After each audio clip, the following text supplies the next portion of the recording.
La importancia de los niveles del oxígeno disuelto en los distintos cuerpos de agua. Hay parámetros que se pueden medir en los distintos cuerpos de agua, y que son especialmente sensibles a cualquier tipo de contaminación: los niveles de oxígeno disuelto, la acidez o alcalinidad, pH, la viscosidad, la demanda metabólica de oxígeno, la conductividad, la transparencia y la presencia de coliformes, entre otros. Los niveles de oxígeno disuelto (DOL) en el agua es un parámetro muy sensible, pues casi cualquier cosa que cae al agua los disminuye, y como es relativamente sencillo o práctica su evaluación, se reporta desde hace varias décadas por los diferentes organismos mayormente estatales mediante los cuales los diferentes países o regiones tratan de conocer los cambios que dicho líquido presenta bajo las diferentes condiciones en que se encuentra. Hasta ahora se ha observado que a mayor contaminación del agua, los niveles de oxígeno disuelto disminuyen aceleradamente, hasta incluso cero, siendo el nivel mínimo recomendable 6 miligramos por litro. Lo preocupante es que en la gran mayoría de los casos, una vez que los niveles de oxígeno disuelto disminuyen, rara vez o nunca se recuperan. Y ello a pesar de los distintos tipos de plantas de tratamiento de agua.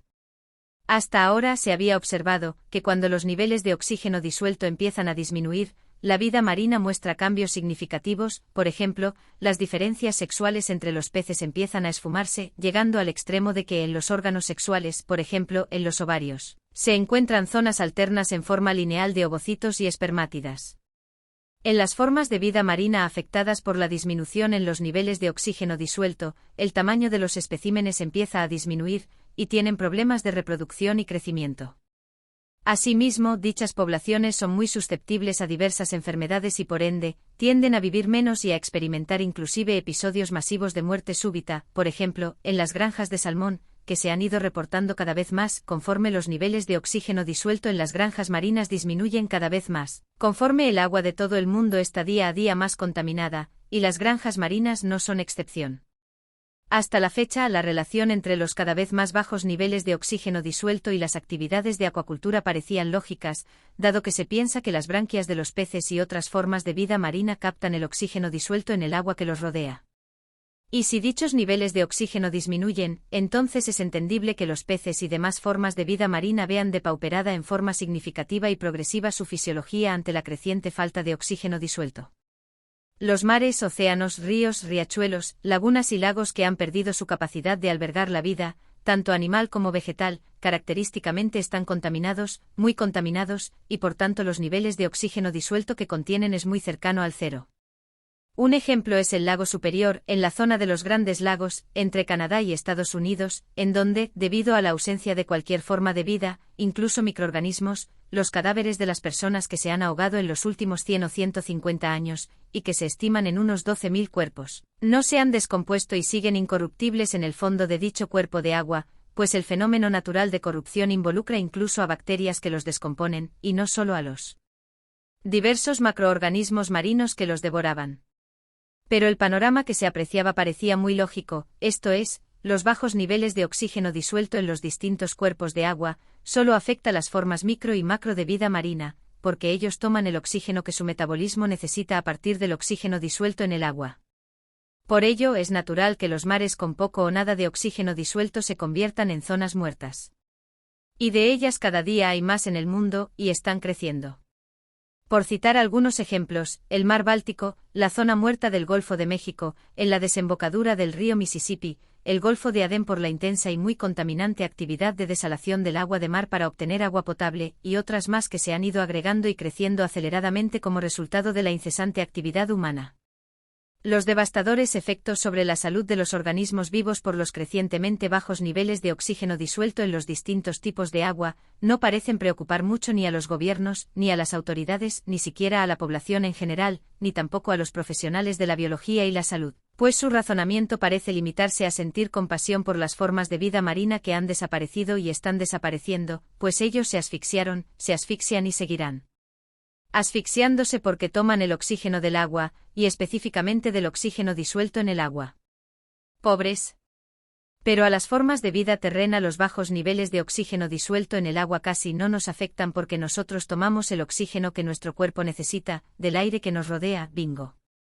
Tan es así que los recientes episodios de muerte masiva en humanos, y a los cuales se les denominó pandemia, y se atribuyó a una forma de virus que nunca se demostró y peor aún contra el cual se aplicaron vacunas desarrolladas a toda prisa, y que al final, se están retirando del mercado debido a la elevada incidencia de efectos secundarios letales. La explicación de tales desastres y peor aún las medidas contraproducentes que se tomaron en todo el mundo, son resultado de la falta de información respecto al descubrimiento de que el cuerpo humano no toma el oxígeno del aire que le rodea, sino del agua que contiene al interior de las células que nos conforman, como las plantas. Dicha observación fue resultado de un estudio descriptivo observacional, acerca de los diminutos vasos del nervio óptico y su interacción con los tejidos que le rodean, como son la retina y la coroides. Dicho estudio se inició en 1990 y terminó en 2002, e incluyó los estudios oftalmológicos de 6.000 pacientes. Por tanto, la aseveración de los investigadores del Centro de Estudios de la Fotosíntesis Humana, SC, fue resultado de 12 años de trabajo y el análisis metódico de 6.000 expedientes oftalmológicos digitales. Así que nuestro cuerpo tampoco toma el oxígeno de la atmósfera, sino del agua intracelular que contiene. La respiración solo es para expulsar CO2. El aire que introducimos al inspirar solo funciona como vehículo para expulsar el CO2 que se transporta desde las células y tejidos al torrente sanguíneo, y de ahí al pulmón, en donde, en la pared de los alveolos, la enzima anhidrasa carbónica acelera significativamente el paso del CO2 disuelto principalmente en el plasma sanguíneo al espacio intraalveolar, de donde es transportado al exterior por el aire previamente inspirado. Pero el aire que inspiramos tiene muy poco oxígeno y nuestro cuerpo posee casi 5 veces más, y el pulmón no posee mecanismo alguno que le permita separar el oxígeno del nitrógeno, concentrarlo 5 veces, y luego introducirlo al torrente sanguíneo. El modelo matemático de Kroc, que supuestamente explica el proceso, es enteramente teórico, y a la fecha ni siquiera ha podido demostrarse, pues es tan complicado, que no se puede contrastar en el laboratorio. Para terminar, veamos las recientes muertas masivas de monos aulladores y zaraguatos en Chiapas y Tabasco. Las autoridades no han podido explicarlas, pero tampoco han volteado a ver los bajísimos niveles de oxígeno disuelto en las fuentes de agua de dicha región. Y por ahora es la fauna, después siguen los pobladores, como en Ecuador, uno de los países con un nivel de casi cero en el oxígeno disuelto en ríos, lagos y pozos.